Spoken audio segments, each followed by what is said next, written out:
Les Jeux Olympiques de Pékin, au lendemain de la médaille de bronze de Mathieu Fèvre en géant, nous avons rencontré chez lui un autre skieur azuréen, Mathieu Bellet. Après 2 courses sans succès, le jeune licencié à l'Interclub de Nice est de retour chez lui. Le spécialiste du Super G, champion du monde junior en 2016, n'a pas brillé pour ses premiers JO, mais il pense à l'avenir.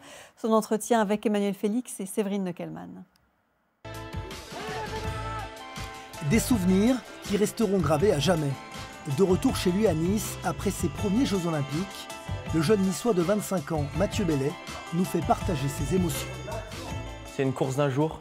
Quand on est au départ, c'est une course qui a plus d'importance et ça nous prend aux tripes. Et moi, mon plus gros souvenir de la semaine dernière, de cette semaine de Jeux Olympiques, c'est vraiment cette boule, cette pression, c'est ce stress qui finalement nous rend vivants. Et c'est ça qu'on cherche, c'est ça qu'on veut quand on s'épanouit dans le sport. Au JO de Pékin, Mathieu Bellet a disputé 2 épreuves de ski alpin. Le 7 février dernier, il est engagé sur la descente, la discipline reine. Après une première partie de course parfaite, Mathieu fait une sortie de piste qui lui coûte cher. Il termine sa course et se classe 27e.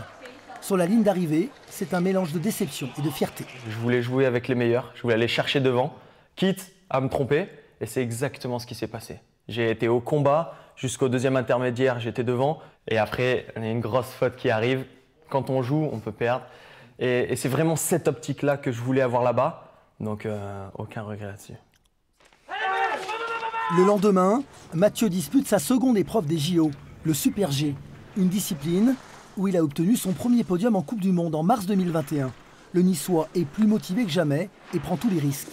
Mais après seulement 40 secondes de course, Mathieu rate une porte et est éliminé. Je me sentais bien sur la neige, bien sur mes skis, bien dans mes sensations. Et j'arrive sur ce petit mouvement de terrain, comme je l'avais prévu. Et en fait, ça tirait beaucoup plus, ça accélérait. Sauf qu'à 120 km/h, un tout petit peu de retard, ça fait énormément de différence. Ça fait que les skis passent devant, j'arrive pas à les redominer et je tombe. Mathieu a donc quitté les JO sans médaille, mais son ambition reste intacte.